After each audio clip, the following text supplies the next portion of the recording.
Ka pasur dështim të meqeve ose dështim të spektakleve, e keni programuar një meq, po kanë dështuar ndoshta sëmundjet e boksierëve ose diçka? Po zakonisht në organizimet, thash spektakle, që i bën organizimet, gjithmonë ato mund me dështu për shkak mbështetjes. Ti mund me bëhe me caktu date, po në rast se nuk e ke mbështetjen e duhur prej komunës, prej biznesmenëve, apo dëgjone, ti duhesh me anulua atë event.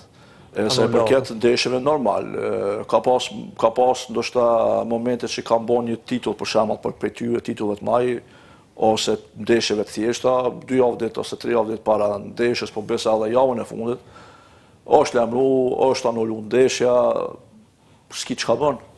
Ti edhe pse e bën një kontratë caktuar, aty në kontratë gjithmonë shënon, në rast se një bokser i caktuar lëndohet, atëherë ti e ke për obligim me sjell një vërtetim për mjekut tonë.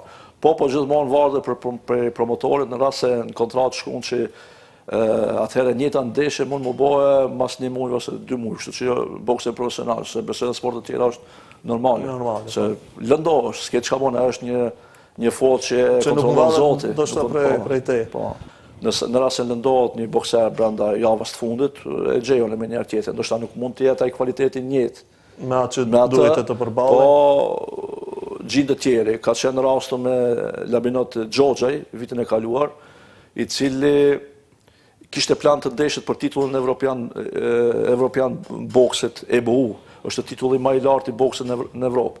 Në fakt, pra titulli është dashur të ndeshjet Arnold Xhoxhaj me një bokser nga Ukraina, por 10 ditën e fundit Arnold Xhoxhaj lëndohet. Kështu që promotori më thirr mund telefonin, më thotë Avdyl, a mundesh të bësh diçka këtë aspekt? Unë i thash do të mundohem.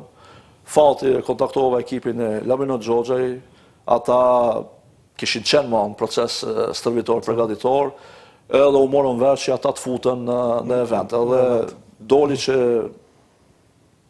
vendimi tyre në fund të jetë frydhans, se ai shkoi në Gjermani, e fitoi ndeshjen mas 10 rundave me një luftë shumë të madhe dhe sot është Labinoti kampion i Evropës, federatën më të fortë në Evropë. Ndonjëherë edhe